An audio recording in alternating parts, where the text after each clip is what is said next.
Sveiki visi, ačiū, kad skiriat laiko SEO Live renginiui ir šiandien daugiausiai dėmesio skirsim transporto ir logistikos įmonių 23 metų efektyvumo rodikliams ir turbūt dar svarbesnis dalykas, kaip juos gerinti. Tai trumpai, kol dar renkėsi visi dalyviai, kas pirmą kartą prisijungėte trumpai apie mus, tai mūsų moto yra garantuota duomenų nauda ir esame Klik partneriai Lietuvoje. Turime sukūrę sprendimus HR-ui, pardavimams, atsargoms, finansams ir šiandien pristatysim ir transporto sektoriui sukurtus sprendimus. O pirmoji dalyje aš daugiausiai skirsiu laiko atviriem duomenim, o vėliau mano kolega Martynas pristatys, tai kaipgi galima gerinti būtent efektyvumo rodiklius pasinaudojant Klikų, būtent transporto logistikos sektoriui. Klikas labai trumpai išsiskiria asociatyvinę analitiką, patentuotą technologiją. Tikiuosi šiandien pavyks visiems įsitikinti, kaip greitai ir patogiai galima bent jau konkurentus, tai tikrai išanalizuosim pagrindinius tikrai jūsų srities. Labai trumpai analitikos brandos lygiai, tai tiesiog daugelis startuoja nuo pozicijos aš nežinau, tai yra nematuoja ir nežino, pavyzdžiui, tai koks yra veiklos pelnas vienam darbuotojui transporto logistikos skyriui, arba kaip keitėsi pelningumas, pavyzdžiui, per 23 metus. Ir jeigu mes nežinom, tik tai jaučiam, tai vėlgi dar nematavimo zona. Pavyzdžiui, jaučiu, kad pelnas augo greičiau negu darbo užmokestis, bet tas jausmas iš tikrųjų jau aš žinau, kad tikrai neteisingas. Ir mes prieisime prie matavimo ir nueisime iki priežastingumo ir suprasime tai, kodėl ir kiek pelnas padidėjo ir kiek padidėjo darbo užmokesčio suma. Tai šiandien apžvelgsim be abejo, perėsim visas fazes, nuo nežinojimo iki jautimo, nuo manimo iki žinojimo.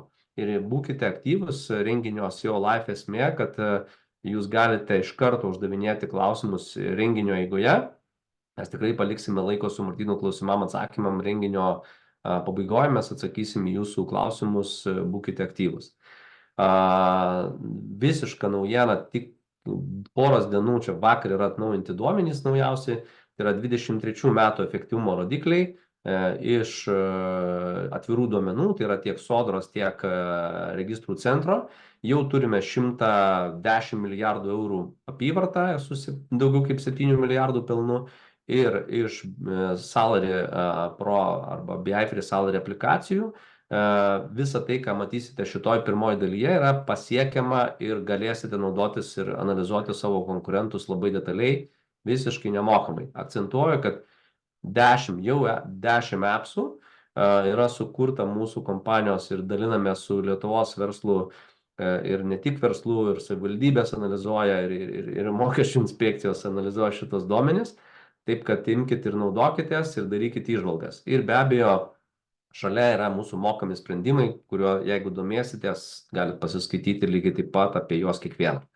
Ir labai trumpai Salary Pro, kuo skiriasi nuo BI Free Salary, nes BI Free Salary labai dažnai ir labai daug naudoja jau, turbūt trečdalis Lietuvos personalistų naudojasi šiuo įrankiu.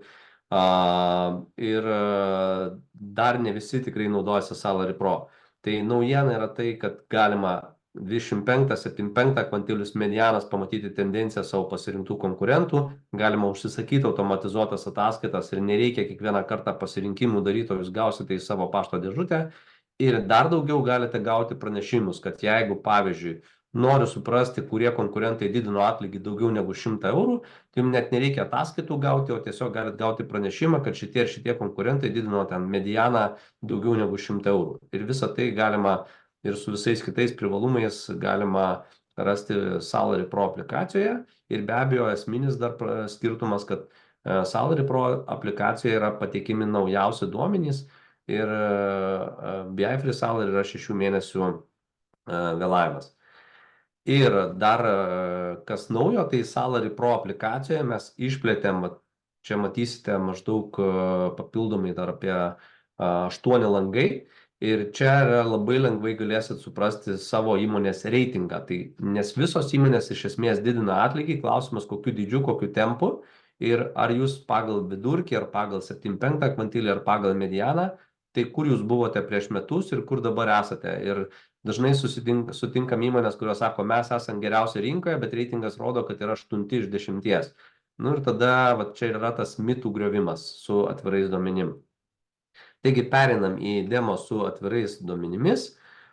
Dalinuosi aš dabar pirmiausia Salary Pro. Kaip ir minėjau, kiekvienoje mūsų aplikacijoje yra langas visos aplikacijos ir čia bet kurį paspaudus appsą, šiuo atveju mes naudosime šiandien daugiausia Business Efficiency 23, tai tik parodau, kaip galite rasti, o dabar dar trumpai keletas įžvalgų apie transportą ir saugojimą.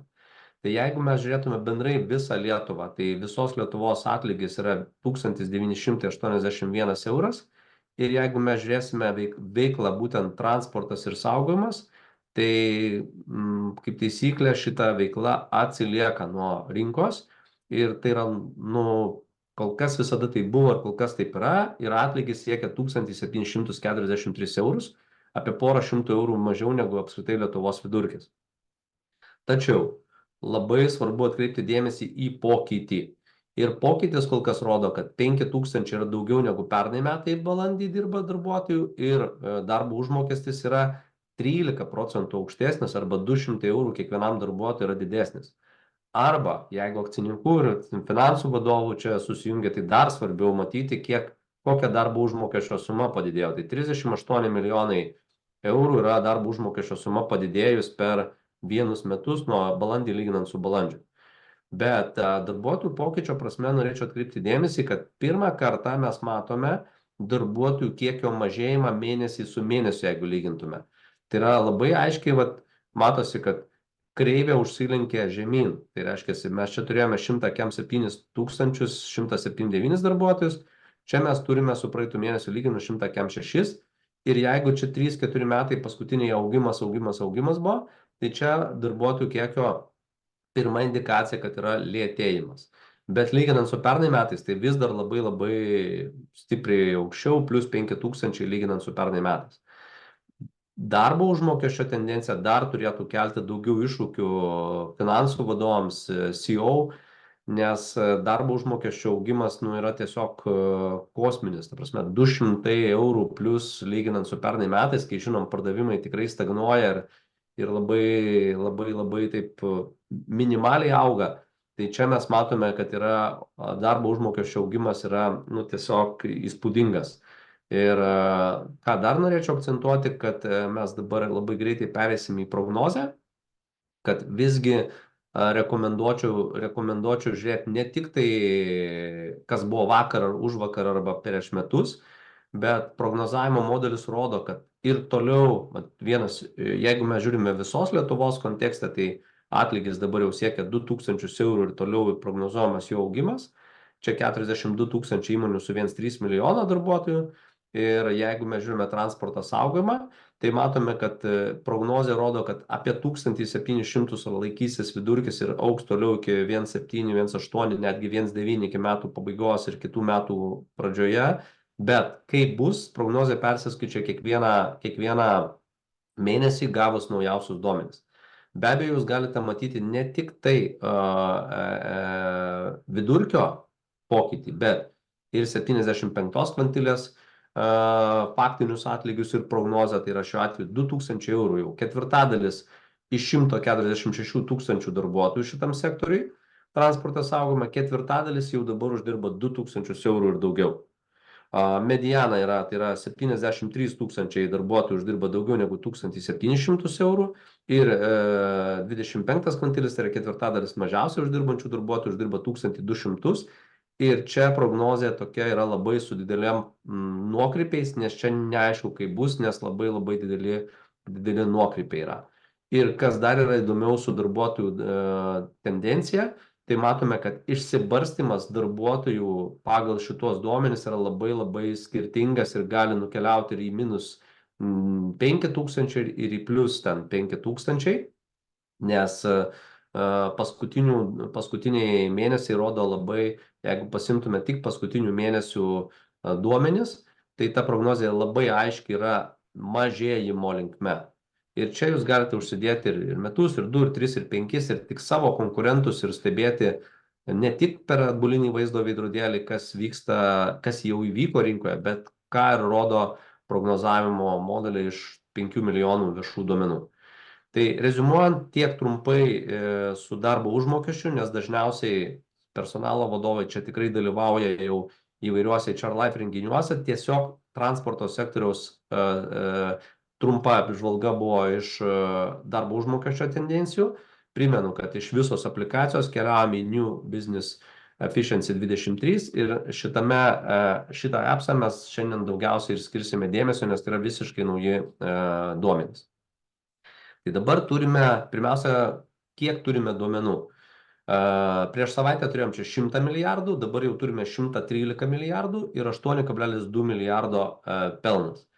Tai reiškia, kad čia jau yra 70% Lietuvos verslo čia jau pateikė duomenis ir visi, kurie pateikė duomenis ir jeigu įmonių kontekste žiūrim, ne, tai mes turim visas įmonės, kurios yra 500 000 eurų ir daugiau daro apyvartos ir pateikė laikų duomenis, tai yra šį pirmanį jau buvo registrų centre duomenis. Jeigu įmonė nepateikė duomenų, reiškia, tos įmonės mes čia ir nerasime.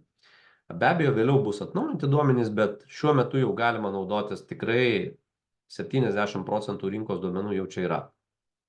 Tai dabar pažiūrėkime pirmiausiai bendrai visos Lietuvos kontekste, kaip atrodo transporto saugojimas.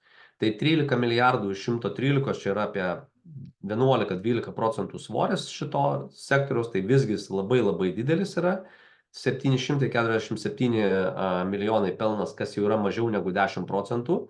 Akivaizdu, kad jau aišku, kad transporto ir saugojimo pelningumas yra mažesnis negu rinkos vidurkis. 7,25 visos Lietuvos verslo vidurkis, tuo tarpu čia yra 5,6 pelningumas. Vis dar jis yra pakankamai geras. Ir jeigu per darbuotoją žiūrėt, tai 135 000 pardavimo pajamos per darbuotoją ir 7,5 tūkstančio pelnas per darbuotoją. Tai va čia tokie atraminiai taškai, kurie su 13 milijardų eurų, jeigu jūs jau bent du skaičius reiktų išsinešti iš šito mūsų webinaro, tai 135 000 pardavimo pajamos per darbuotoją ir 7,5 tūkstančio pelnas per darbuotoją, tai šitie du skaičiai yra atrama, nuo kurios galit judėti pilnai ir suprast, ar jūs dirbot geriau, efektyviau negu rinkoje, ar visgi yra jūsų rodikliai prastesni. Ir jeigu čia, o tikrai mačiau, kad dalyvauja akcininkų ir dalyvauja finansų vadovų, tai čia mes matome, kad transporto saugojimas yra trečias sektorius, tai yra turto grąža 6,3 ir nuosavybės grąža 13,6. Tai iš didžiųjų sektorių, kaip paėmus prekybą, gamybą, transportas, tikrai vienas prastesnių yra rodiklių, bet jisai nėra savo absoliutiniam prasmėm žemas, nes 6,3 turto grąža ir 13,6 tai yra už istorinius, jeigu žiūrėti rodiklius, tai yra vis dar aukščiau, nes istorinė nuosavybės grąža yra apie 10-11% 20 metų žiūrint tendencijas transporto saugojimą. Bendram kontekste žiūrint, čia yra prastesnė grąža su kitais sektoriais lyginant, bet mes visgi keliausime dabar tik į transportą saugojimą ir keliaujame turbūt pažiūrėti į pokyčius, tai kokie pokyčiai visgi įvyko ir dabar skleidžiamės transportą saugojimą į detalesnius sektorius. Tai dabar pažiūrėkime pirmiausiai, kas augo ir kas krito. Tai 23 metus lyginant su 22, jeigu žiūrėt pagal sektorius, augimą visgi turėjo 220 milijonų sausumos transportas, transportavimas vamzdynais, oro transportas irgi plus 167 milijonai, tačiau sandėliavimas ir transportui būdingų paslaugų veikla jau yra kritimas minus 425 milijonai. Jeigu norim tą patį pažiūrėti procentais, tai matome, kad labiausiai augo oro transportas, sausumos transportas dar plus 3%, bet sandėliavimas ir transportui būdingų veikla jau kritimas minus 7%. Pažiūrėkime, kaip keitėsi šitais sektoriais pelnas. Tai pelnas paaugo 3,7 milijono, kas yra labai labai minimaliai. Jeigu žiūrėt procentais, tai yra paaugimas yra plus 0,5%, tiek paaugo visų įmonių pelnas. Be abejo, labai nevienodai. Oro transportas ir sausumos transportas vamzdynais paaugo, tuo tarpu sandėliavimas jau minus 15% krito, paštas krito minus 15%, vandens transportas minus 6%, absoliučiai skaičiai žiūrint minus 40 milijonų jau yra sandėliavimas ir transportui būdingų paslaugų veikla. Toliau pažiūrėkime efektyvumo rodiklius. Pardavimo pajamos per darbuotojas. Čia mane labiausiai stebino minus 4400. Suprantant tai, kad darbo užmokestis auga ir darbuotojų kiekis toliau buvo didinamas, tai didinti darbuotojų kiekį, kai pardavimo pajamos vos auga ir tai kenkia visiškai aiškiai efektyvumui, pardavimo pajamos per darbuotoją krito minus 4,4, sandėliavime ir transporte minus 17 tūkstančių kritimas. Ir pelnas per darbuotoją krito minimaliai minus 186, bet manau, kad šiais metais jis kris dar daugiau, todėl kad darbo užmokestis toliau auga ir jeigu augimą pažiūrėt, darbo užmokesčio 23 buvo 103 eurai, šiuo metu jisai siekia apie 200 eurų. Ir jeigu žiūrėti procentais, tai ką mes matome? Matome, kad pelnas vienam darbuotojui krito minus 2 procentai, pardavimo pajamos minus 3, darbuotojų kiekis padidėjo plus 3 procentai ir darbo užmokestis pernai metais padidėjo 11 procentų. Tai reiškia, kad prie minus 0,3 procento pardavimo pajamų kritimo, bendrai imant šitą visą sektorių, 11 procentų augo darbo užmokestis, o darbo užmokesčio suma iš viso augo beveik 15 procentų.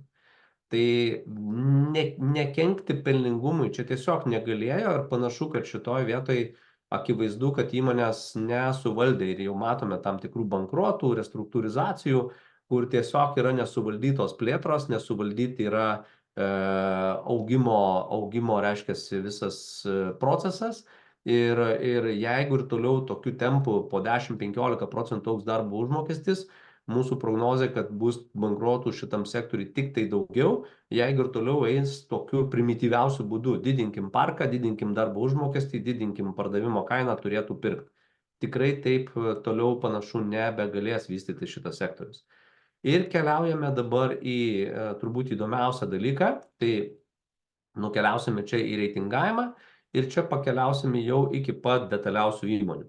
Tai mes čia turime šiuo metu 1710 įmonių ir iš tų 1710 įmonių mes tuoj dabar apžvelgsime, tai visgi kaip atrodo skirtingo dydžio įmonės, skirtingų sektorių logistikoje ir transporte įmonės.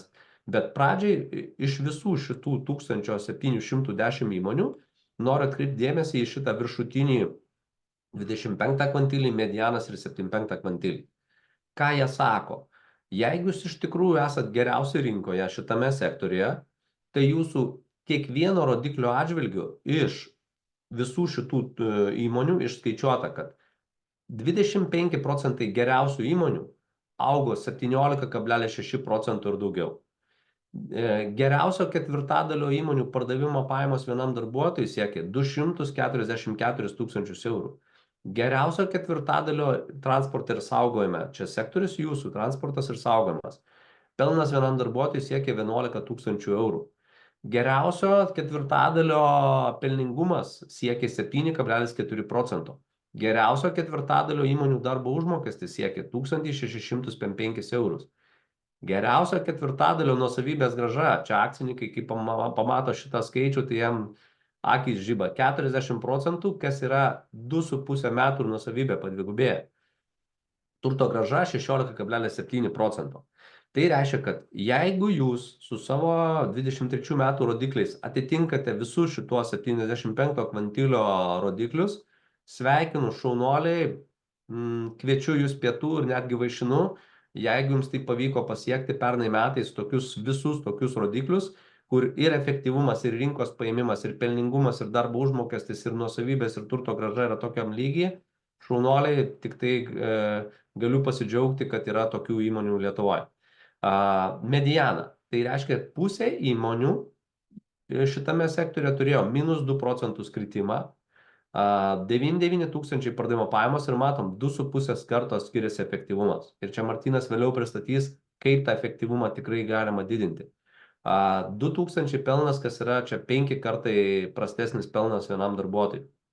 Pelningumas irgi prastesnis 3 kartus.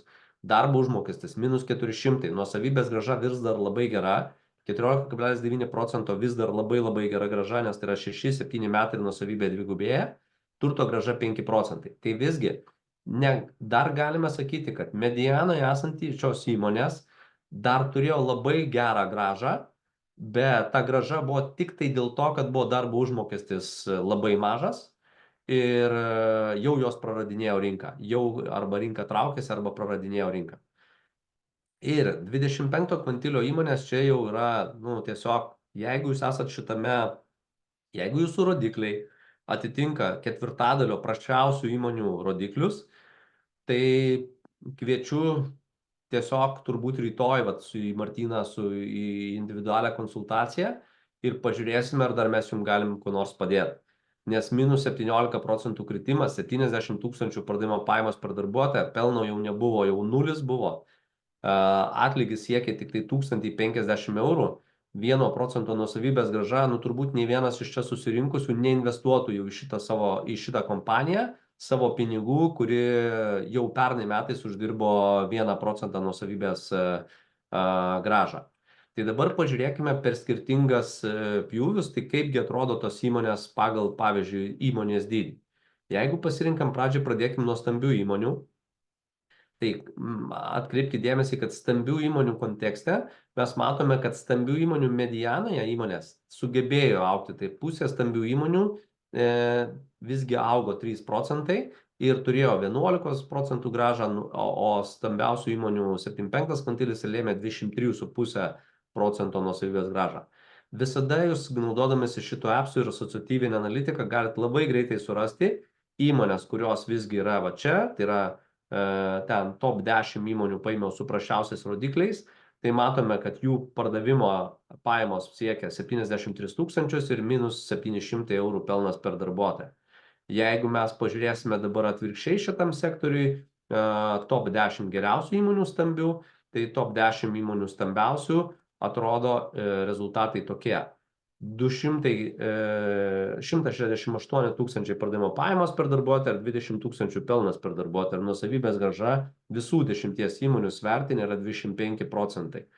Tai čia, tik parodžiau, kaip reitingai greitai jums parodo tame pačiame sektorėje su stambiom įmonėm, kaip tos įmonės tarpusavį, reiškiasi, turi skirtingus efektyvumo rodiklius. Judam giliau į vidutinės įmonės, tai nukeliausim į vidutinės įmonės, tai yra įmonės, kurios turi, tiesa, dar nepaminėjau, kad stambios įmonės sudaro didžiausią pardavimų dalį, tai yra 5,6 milijardo eurų, yra didžiausia rinkos dalis ir 194 milijonai pelnas, tai yra šitų 78 įmonių pati didžiausia dalis ir tai sudaro, jeigu bendrai žiūrėt, tai iš 13 milijardų čia sudaro apie 40% svorį.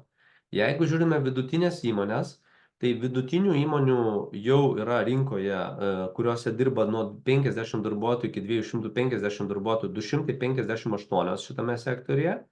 Ir jeigu mes žiūrėsime vėlgi tik šitas vidutinės įmonės, matome, kad 4,9 augimas ties mediana, 8,8 tūkstančiai pardavimo pajamos, 1,6 pelnas, 11% nuosavybės grąža, bet vėlgi algų ta disproporcija, greičiausia tas nuosavybės grąža yra dėl to, kad tos algų prasme yra labai stipriai atsilieka medianoje esančios įmonės nuo 75 kvantilės įmonių. Ir jeigu pažiūrėsime top 10, kasgi yra, arba top 15, paimkime čia iš 200 su viršum, top 15 geriausių įmonių šitam segmente, vidutinių įmonių, siekia 500,000 pardavimo pajamos per darbuotoją, 110 tūkstančių pelnas per darbuotoją, bet čia be abejo gali būti tam tikros grupės įmonės, reikia labai gerai atsirinkite tik savo konkurentus ir tada galbūt jums bus aiškiau palyginimas bus jau tik tai visiškai tiesioginių konkurentų. Tai paimam dabar smulkės įmonės ir tai yra įmonės, kurios nuo 10 darbuotojų iki 50 darbuotojų.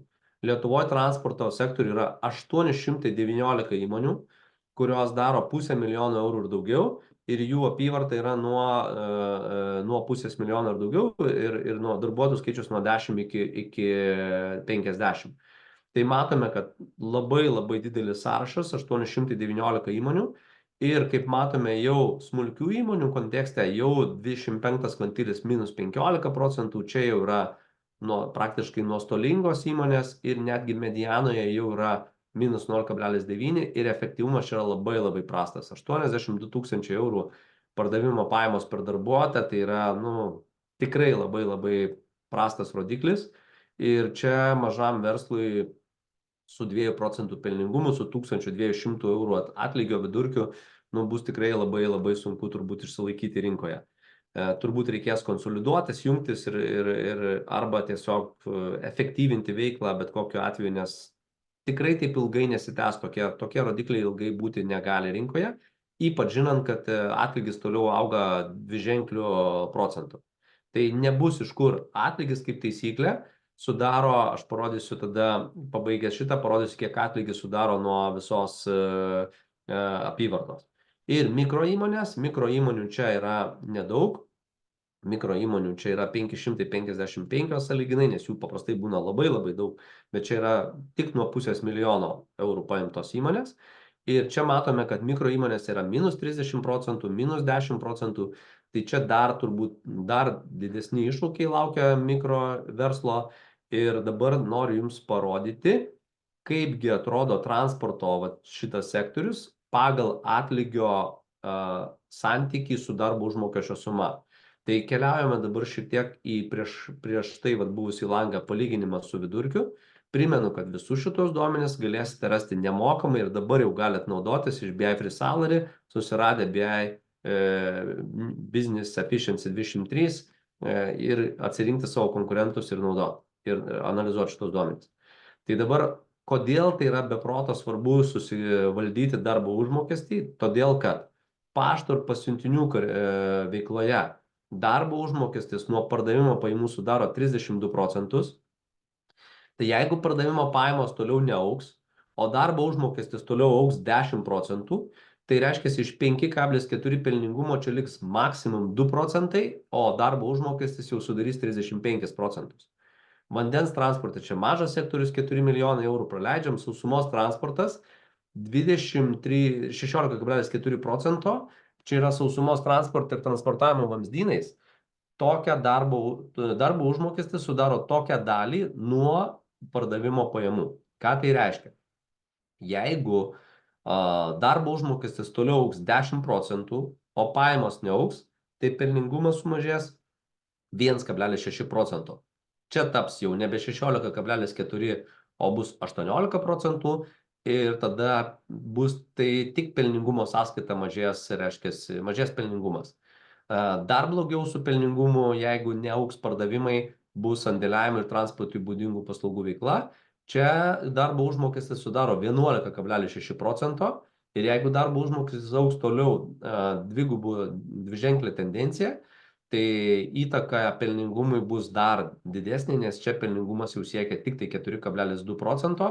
Tai reiškia, kad 1% padidinus užmokesčio santykį su pardavimo pajamom, tas 1% sudaro 25% pelno viso. Tai čia yra turbūt sausumos transportas ir sandėliavimas susidurs su pačiais didžiausiais iššūkiais būtent dėl darbo užmokesčio augimo.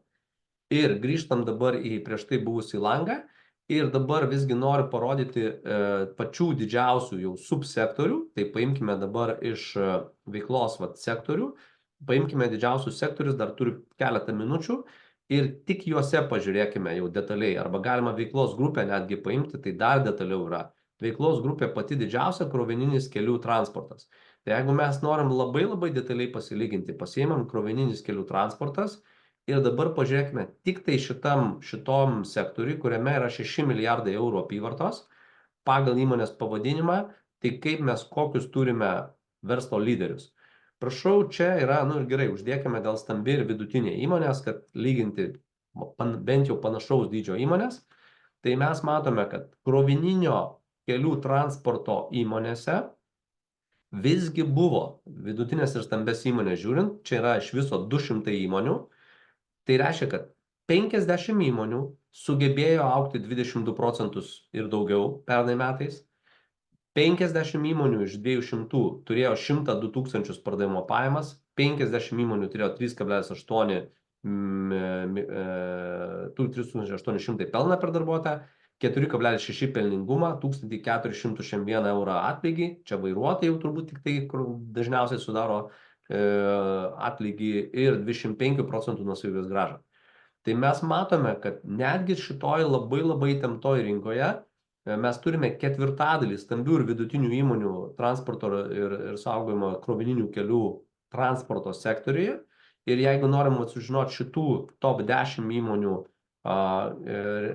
svertinį vidurkį, tai šitų įmonių pardavimo pajamos siekia 400 tūkstančių ir 127 tūkstančius eurų pelną per darbuotoją. Nežinau tiksliai šitų įmonių, kokia veikla detaliai užsiema ar kur vežioja krovinius, bet jeigu mes pažiūrim top prasčiausius reitingus turinčias įmonės, tai mes čia turime tikrai labai žemus rodiklius. 7-4 tūkstančiai eurų pardavimo pajamos per darbuotoją ir minus 4600 eurų pelnas per darbuotoją. Ką tai reiškia? Akcininkai patyrė minus 27% nuosavybės grąža arba per 3 metus ir visa nuosavybė bus sudeginta, jeigu nebus pakeisti verslo sprendimai ir įmonės neatras būdų, kaip reiškiasi išlaikyti rinką arba kaip pradėti bent jau dirbti nenuostolingai. Tai labai laukia, jeigu taip trumpai reziume, labai laukia daug iššūkių šito sektoriaus, nes kaštai didėja ir ypač darbo užmokesčiai, jie sudaro labai didelį svorį kaštuose ir panašu, kad yra dalis įmonių, kurios labai sugeba prisitaikyti prie rinkos ir sugeba dirbti ir auginti apyvartą, ir efektyviai dirbti, ir nuosavybės grąžą generuoti, kuri įspūdinga. 4 metai nuosavybės grąža padidėja, yra fantastinis rodiklis. Tai tiek trumpai tada, čia per tą pusvalandį tada iš efektyvumo, matau jau klausimų daugėja čiate, toliau juos rašykit, dabar aš perdodu žodį tada Martynui ir Martynas pasidalins įžvalgomis, tai kaipgi galima gerinti veiklos efektyvumo rodiklius šitame sektoriuje, o po to pasiliksim laiko, atsakysim jūsų klausimus. Tai Martynai, prašom. Ačiū, sveiki. Taigi papasakosiu apie mūsų turimą sprendimą Transport Pro, kurį sudaro kelios skirtingos aplikacijos skirtos skirtingoms temams.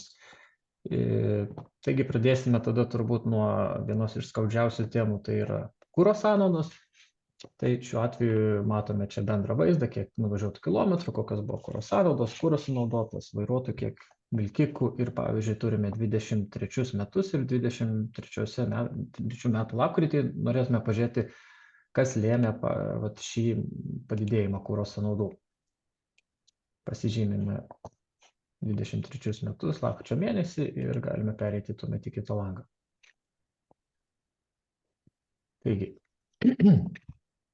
čia yra skirtingos dimensijos pagal išrikiuotą rodikliai kuro sąnaudos, nuvažiuoti kilometrais, naudotas kuras pagal gamintojus, tipus, modelius, gamybos metus, konkrečius vilkikus. Taigi galime pradėti. Pasižiūrėkime, kas nuvažiavo daugiausia kilometrų. Nuvažiavo šis gamintojas 27 metai. Šis gamintojas, matome šie tipai, kad lygint tą patį vilkikai su vilkikais šitie konkretus modeliai ir tada jau yra, tik tai gal čia mažai kilometrų, tai išimkime. Ir šie gamybos metai. Pasiverskime pagal kuro sąnaudas, tai matome tikrai labai neefektyvių vilkikų, kurie turi 42-38 sąnaudas. Ir iš karto galime tada nusileisti tiesiai iki jų ir pasižiūrėti, kokie tai yra vilkikai. Taigi tikrai rekomendacija būtų su šitais pradėti darbuotis. Jeigu mus domintų pasižiūrėti dabar, kaip pas mus skirtingi vairuotojai atrodo, tai galime viską apsiversti iš tos pusės, pasiimti galime, pavyzdžiui, kas pas mus nuvažiuoja daugiausia kilometrų, kokį nors išsirinkime vilkiką. Štai, pavyzdžiui, šis nuvažiuoja daugiausia kilometrų. Ir galime pasižiūrėti kuro sąnaudas, pasiversti per vairuotojus. Ir matome, kaip skirtingai pasirinkti kokį nors laikotarpį, tą patį laikotarpį, kaip skirtingai gali būti kuro sąnaudos. Čia kažkoks netitikimas. Kai kas atvažiuoja su 31, kai kas sugeba su 24 atvažiuoti, taigi tikrai būtų klausimų šitiem vairuotojams. Toliau einame. Turime toliau koreliaciją, tai koreliacija vidutinio greičio ir kuro sąnaudų. Irgi galime analizuoti ir žiūrėti, kurie vairuotojai ar vilkikai, ar modeliai prie tam tikro greičio kuro sąnaudų turi, kur tiek lemia. Detali analizė čia yra jau skirta grinai vos ne mėnesiniam duomenim, tai odometro parametrai, kilometrai, kuro likutis pradžioje, pabaigoje. Sekanti dalis yra išlaidos. Šiuo atveju pas mus čia yra išlaidos per kilometrą, pamėnesiui matome ir tada kuo platesnis stulpelis, tuo yra, reiškia, buvo didesnės išlaidos ir yra procentinis pasiskirstimas. Tai faktas, kuras dominuoja, bet, sakykime, jūs sakote, kad kuro kainos negalite įtakoti ir norime pasižiūrėti be kuro, kaip pas mus atrodo. Tai be kuro matome transporto nusidėvėjimas, remonto sąnaudos, keltų bilietai, keltų mokesčiai ir kaip jie kinta.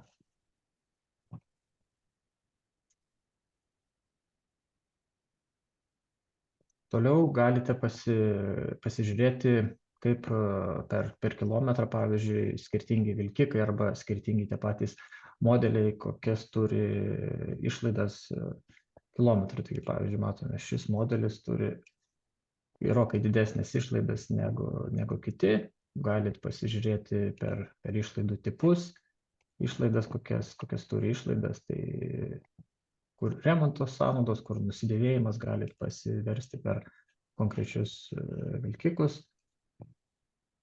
Ir tai taip pat turime,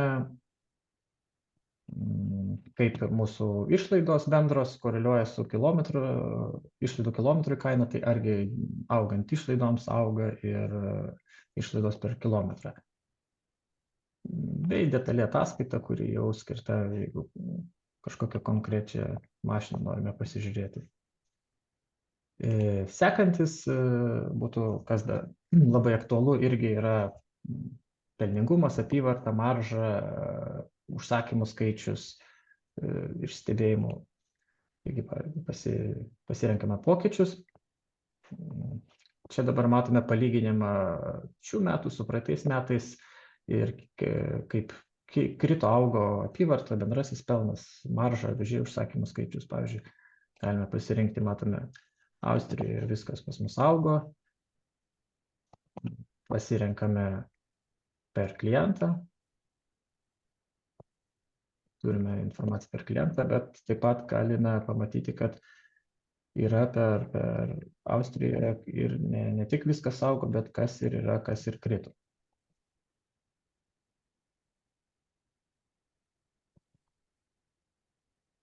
Matome didžiausius kritimus, galit pasiimti šios klientus, pažiūrėti, kokie vadybininkai dirba. Šitie vadybininkai, matom, kad ne visi krito šie.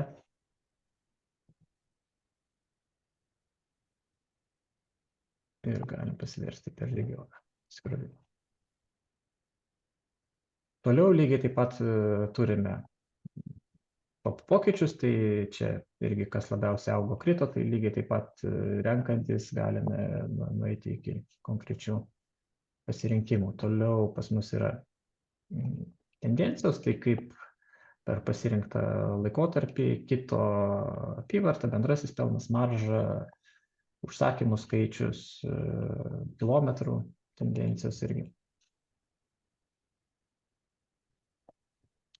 Toliau turime top didžiausius klientus, vežėjus, vadybininkus, regionus pagal mūsų pasirinktą norimą rodiklį, galime žiūrėti pagal apyvartą ar bendrai pelną, kas daugiausiai turėjo, pasirenkame, pavyzdžiui, šį vadybininką, matome, kad šie vežėjai sudarė didžiausią dalį, šie klientai ir šie regionai.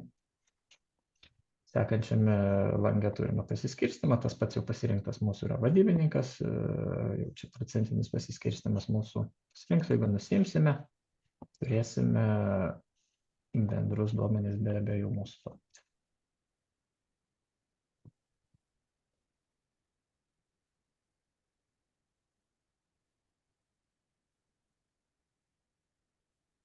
Toliau turime koreliacijas, tai yra kaip koreliuoja marža, pavyzdžiui, su apyvarta arba bendrasis pelnas apyvarta, arba galite rinktis ir dėliotis savo kokius norite rodiklius pasirinkti ir pažiūrėti, kokia yra tarp jų koreliacija. Sekanti tema būtų irgi tokiu pačiu principu, tai yra kilometrai, kaip pavyzdžiui, visi kilometrai atrodė tušti, krauti, papildomi kilometrai. Tai yra pokyčių langas, kur kiek turiu iš viso, kur labiausiai augo kilo. Pavyzdžiui, galime paimti dabar sekantį langą, čia turime topus. Šiuo atveju kaip tik tušti, galite pasižiūrėti, čia žiūrime krauti kilometrai, tai kiek turėjo kas daugiausia kilometrų, vadybininkai, vežėjai, bet šiuo atveju, pavyzdžiui, norime pasižiūrėti, kur buvo daugiausia tuščių kilometrų. Pasižiūrime Austrija, šis regionas, Austrijoje šie klientai, šie vadybininkai, šie vežėjai, šituose miestuose buvo daugiausia tuščių kilometrų. Taip pat proporcijos irgi čia, matome, Austrija pasirinkta, galime pasirinkti tik tai kokį nors šį vežėją ir jau analizuoti dar detaliau šį vežėją, pavyzdžiui, pagal grinai regionus. Tai jau čia bus detali informacija, tai pasižiūrėti, kaip visi mūsų rodikliai galime skleistis detaliau.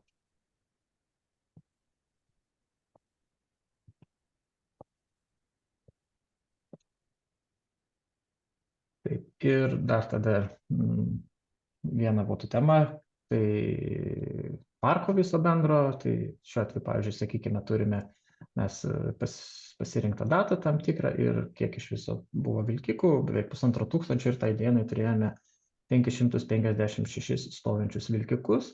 Čia turime, kur jie stovėjo, pasiskirstimą pagal šalį ir, pavyzdžiui, žemiau čia matome Prancūziją. Pasirenkame Prancūziją, išsiskleisti galime, tada turėsime toliau pagal regioną, dominamus kažkuris konkretus regionas, matome tą regioną, pasiskleidžiame, galime nusileisti iki žemiausio lygio ir pavyzdžiui, iki šių vežėjų. Toliau galime pasižiūrėti, kaip kito mūsų tendencija, pasiėmame konkrečią dieną, 22 metais, kaip, pavyzdžiui, Prancūzijoje buvo pas mus tendencija be krovinių. Tai jeigu, pavyzdžiui, matome, kad iki metų vidurio, taip maždaug vidurkis buvo apie 100, tai po to jau nuo metų vidurio matome, kad jau be krovinių gaunasi jau tikrai tendencija kylanti ir apie 200 ir jau reikėtų toliau žiūrėti ir priimti sprendimus šiais klausimais. Toliau yra vairuotojų poreikis ir vilkikų, tai kiek planuojate turėti vilkikų, kiek planuojate parduoti, įsigyti ir koks yra jūsų vairuotojų koeficientas poreikio, ir tada jau matote visą savo parką ir matote, kiek jums konkrečiomis savaitėmis bus reikalinga vairuotojų ir kiek turėsite vilkikų. Čia turime nepakrautų topus, kiek daugiausia buvo nepakrautų vilkikų, tai per skirtingas šalis, pavyzdžiui, galim imti Didžioji Britanija. Šie vežėjai turėjo daugiausia nepakrautų, pavyzdžiui, šį konkretų vežėją, 39 galime pasižiūrėti, kiek turėjo nepakrautų vilkikų per dienas. Ir tada jau detalūs duomenys būtų, kur konkrečiai jau kiekvienas vilkikas, kiekvieną dieną galite jau, jeigu reikia, pagal būseną jau ten žiūrėti dar detaliau. Tai apie mūsų Transport Pro aplikacijas tiek. Tada galima grąžinti žodį Vytautui. Gerai, ačiū Martynai. Tada tai jeigu rezumuojant tavo įžvalgas, tai mes sakom taip, kad kuras, aš teisingai taip rezumuoju, kad kuras sudaro ten arti pusės, sakykime, vežėjų kaštų, gali sustabdyti gal sharingą, tada, kad tiesiog perinam į klausimų atsakymų tada dalį, kad visgi kuro suvaldymas ir kuro kaštų sakykime, ir prognozavimas, ir pagal vairuotoją, pagal vilkiką, pagal bet kokius kitus parametrus suvaldymas gali turėti labai didelį įtaką pelningumui, nes tai yra didžiausia kaštų dalis. Taip, Jo, tokia tai būtų. kuras, kaip matėme, aišku, priklausomai nuo kainos, bet sviruoja, sudaro vos ne ten beveik pusė išlaidų. Tai Tai šitoje jeigu, vietoje, pavyzdžiui, jeigu taip prezimuojant, jeigu kūrą įmonė viena suvaldo ir 10% turi mažesnės kūro sąnaudas tam pačiam kilometrų nuvežimui, tai reiškia, jinai gali pagerinti 5%, sakykime, savo pelningumą. Ir nu, realiai čia nuo tos, čia yra pats svarbiausias turbūt vežėjama, ne, kriterijus. jo, Antras pagal dydį yra arba nusidėvėjimai, arba vilkikų stovėjimas, ane, vadinkim taip, arba darbo užmokestis, čia priklausomai nuo situacijos, ane, bet mes kaip turime ir atlygio visą politiką ir galima stebėti, ir yra tada, sakykime, vilkiko parko stovėjimas, nes jeigu kūrą suvaldai, bet pusė ar trečdalis automobilių stovi be darbo, tai tokia būtų žinutė, ne, kad irgi bus tikrai labai liūdni rezultatai, nes tai yra irgi labai didelė dedamoji, taip? Jo, tai yra labai didelė dedamoji, ypač dabar šiuo metu dar tas stovėjimas vis yra didesnis, tų nepakrautų vilkikų, tai ypač šiuo metu tai yra labai didelė dedamoji stebėti ir analizuoti.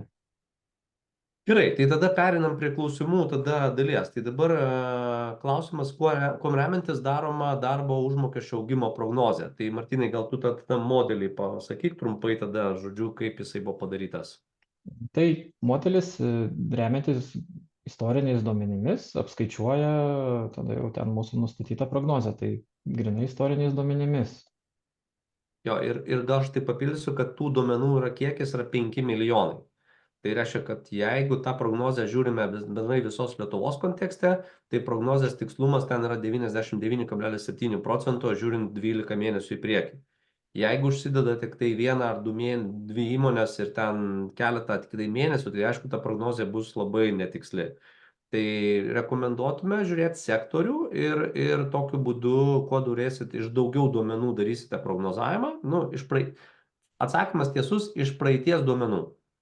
Ir kai yra pakankamas duomenų kiekis, ta prognozė yra pakankamai tiksli. Antras klausimas būtų irgi čionais, ar galima pamatyti darbo užmokesčio vidurkius be vairuotojų?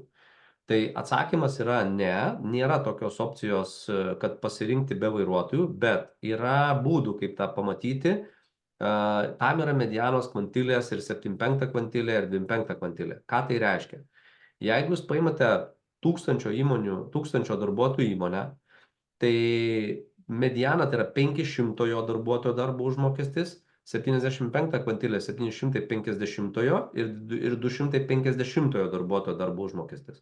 Dar galima pagal metodą, ten pirmam puslapį apie pasirinkti arba pilną mėnesį dirbusių darbuotojų, arba ir su nepilną mėnesį dirbusiais darbuotojais. Tai tokiu būdu galima eliminuoti tie, kurie atėjo dirbti naujai arba išėjo vidury mėnesio. Tai tiek, kiek skelbia Sodra, tokiais pjūviais ir galima pamatyti, bet medianos kvantilės labai gerai padeda eliminuoti, arba tai būtų direktoriai, ar tai būtų ten administracija.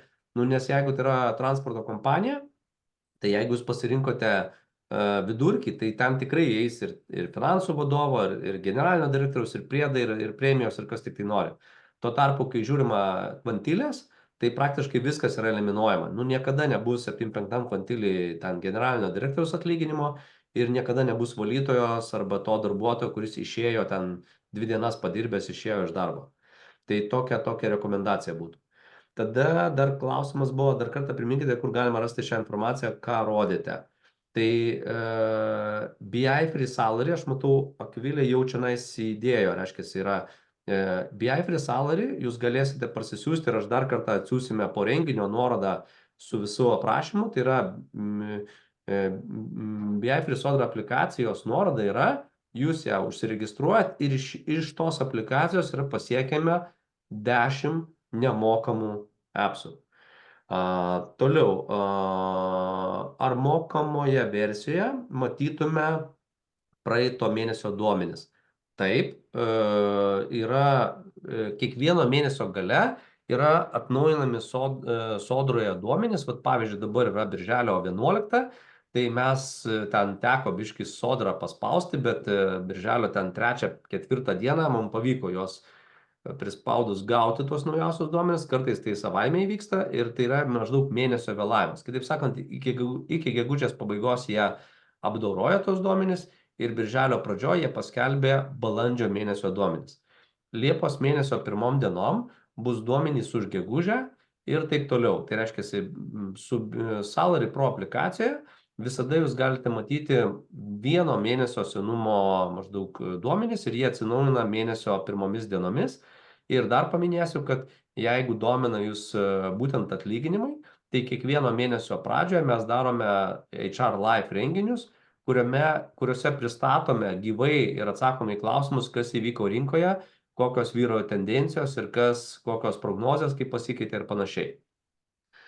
Taip, daugiau čia yra tik tai mūsų įžvalgos, tai daugiau aš klausimų dabar čiate nematau. Tai Martynai, tau klausimas būtų toksai, tada, tai va, transporto kompanijos, kai pradeda, nes ne viena transporto kompanija jau naudoja mūsų analitiką ir pats esi transporto sektoriui daug laiko praleidęs ir žinai daugybę tų patirčių. Tai nuo ko vertėtų labiausiai pradėti? Vat, kokia būtų tavo rekomendacija kaip eksperto jau šitos srities, arba dažniausiai nuo ko pradeda įmonės, kurios jau diegiasi analitiką? Tai dažniausiai turbūt yra kuras, kas įtaka, ką gali labiausiai, yra vienas iš tokių, kur galima gan nesudėtingai pasitelkus analitiką suvaldyti ir optimizuoti sąnaudas ir labai pokytis teigiamas jaučiasi. Tai kuras ir tušti kilometrai, kurie sudaro didžiąją tą liūto dalį, tai nuo jų ir dažniausiai ir pradeda kompanijos. Dar gali pradėti nuo pardavimų duomenų, kur pelningiausi maršrutai, mažiausiai pelningiausi, bet čia jau rečiau būna ir ne visada turi susiskaičiavę duomenys iki tokio lygio. Tai dažniausiai būtų atsakymas, kad yra kuras ir kilometrai. Gerai, o tada klausimas dėl prognozės, nes pats jau tu rodai ten, mes esam dabar pristatę atlygio prognozės, taip, bet kiek įmonių jau naudoja prognozavimą, sakykime taip, su vairuotojų, su užsakymu, kiek iš patirties jau yra, kurie žiūri ne tik tai atgal per atbulinį vaizdo veidrodėlį, bet ir į priekį? Kas į priekį žiūrėtų, dar pas mus tikrai taip nėra, dar yra visada, dažniausiai tai gerai, jeigu dar atgal pasižiūri, yra kas net ir atgal nelabai pasižiūri. Tai reiškia, kad tą, ką mes padarėme, konkrečiai Martynas ruošė prognozavimo modelį su darbuotojų darbo užmokesčiu, tai iš esmės galima pilnai tuos modelius pritaikyti ir prognozavimui, kas bus per artimiausią mėnesį, per artimiausią savaitę, remiantis tais praeities duomenimis. Taip? Ir čia, jeigu yra pakankamai duomenų, ar tai būtų iš vežėjų, ar iš tuščių kilometrų, ar iš remonto sąnaudų, jeigu jos auga, arba jeigu matom, kaip ten Prancūzijos pavyzdys rodė, kad pradžiai metų buvo 100 vilkikų stovėjo, dabar jau metų gal 200, tai mes tikrai galima pritaikyti turbūt vieną iš prognozavimo modelių ir jeigu tokia tendencija tęsis, tas modelis rodo, kad ten už pusės metų jau turėsi 250 vilkikų, kurie stovės Prancūzijoje, taip? Tai galbūt visai verta nelaukti, o sprendimus priminėti čia ir dabar. Taip, ir prognozė, kas yra gerai, kad kiekvieną kartą vis atsinaujinus duomenim atsinaujina ir prognozė. Tai jeigu kažką padarėjai, ar į teigiamą pusę iš karto matai ir rezultatą, kad prognozė tau rodo jau kad į gerą pusę bent, arba atvirkščiai. Nieko nedarai, prognozė tik blogėja. Ir dar tada gal verta paminėti būtų alertingą, kad nedaug dar įmonių naudoja, tikrai dar tik pradeda naudoti, bet transportininkam tikrai turėtų būti lengvai suprantamas kliko vienas iš išskirtinumų, tai yra alertas. Tai pavyzdį mes tokį technišką turime taip, kad jeigu mes važiuojam su automobiliu, tai mums nereikia, kad siūstų ataskaitą automobilis, kad tavo padangų slėgis yra geras. Yra daviklis kiekvienoje padangoj ir matuoja slėgį ir jeigu ten nukrito, barais daugiau negu 10% padangos slėgis, gaunam pranešimą. Tai čia yra turbūt dar žingsnis, kur galėtų eiti kompanijos ir kaip realiai geras gedimas turi išlyst, bet geriau pamatyti prevenciškai, kad jau slėgis nukrito ir reikia daryti priežiūrą, reikia daryti stoti ir susiremontuoti padangą, negu pamatyti ją turbūt su jau padanga, kuri jau yra ten sprogus ir, sakykime, ir visiškai sugedus ir nedaug dievė dar avarija kažkokia bus įvykus. Tai alertingas turbūt, jeigu taip jau apibendrinant visiškai mūsų pabaigai renginiui, yra dar mažiau naudojamas, ane? Nors realiai technologiškai tai yra lengvai įdiegiamas, lengvai pasiekiamas ir su cloudu, ClickCloud tai yra tiesiog standartą, tai yra įdiegta ir tiek ataskaitos užsisakymas, prenumeravimas, kaip reportingas automatinis, tiek pats alertas, tai yra standartiniai. Aišku, tai yra pasaulinis analitikos įrankis ir dėl to jisai turi savyje tokius standartinius dalykus, kurių daugeliui, sakykime, standartinės Excelio ataskaitos arba standartiniai kažkokie tai duomenų kubai tikrai niekada nepadarys ir niekada nepadarys nei tokios prognozės, nei tokių alertų. Tai kadangi klausimų daugiau neturime, tai ačiū visiems už aktyvumą, už dalyvavimą ir tada ką, kviečiam naudotis ir aš tada pasidalinu tik tai skaidrėmis, pabaigiu tada dalinti skaidrėmis ir standartizuotą analitinę aplikaciją tikrai galima rasti daugiau prašymo mūsų puslapyje DQ Analytics. Jeigu kažką domina Sales, Talk, HR arba Finance Pro, tai taip pat galite pasiskaityti mūsų patirties istorijas. Ir visiškai pabaigai, tai kurgi rasti tas mūsų konsultacijas ir kur gauti tas nuorodas. Tai jeigu susidomėjote iš transport pusės, ne, Transport Pro sprendimais mūsų analitikos sukurtais, tai kviečiame registruotis pirmą nuorodą į nemokamą individualią konsultaciją su Martynu. Jeigu norite išbandyti atvirą BI Free Salary aplikaciją ir gauti visus 10 nemokamų appsų, tai nemokamai išbandykite ir parsisiųskite BI Free Sodra aplikacijos nuorodą taip pat yra. Jeigu norite naudotis naujausiais duomenimis, tai užsisakykite ir naudokitės automatizuotom ataskaitom Salary Pro.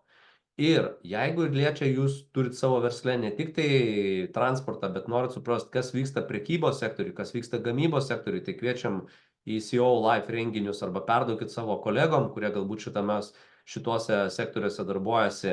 Ir 6.13 ir 6.18 panašus renginiai vyks prekybos ir gamybos sektoriams. Ir 6.19 vyks išbandykite su ClickSense. Jeigu kažkas iš analitikų esate, tai norite išbandyti ClickSense nemokamai, tai vėlgi kviečiame ir visa puokštė galimybių. Tai ačiū Jums už skirtą laiką ir tikiuosi, kad iki susitikimų. Dėkui, Martynai. Ačiū. Iki.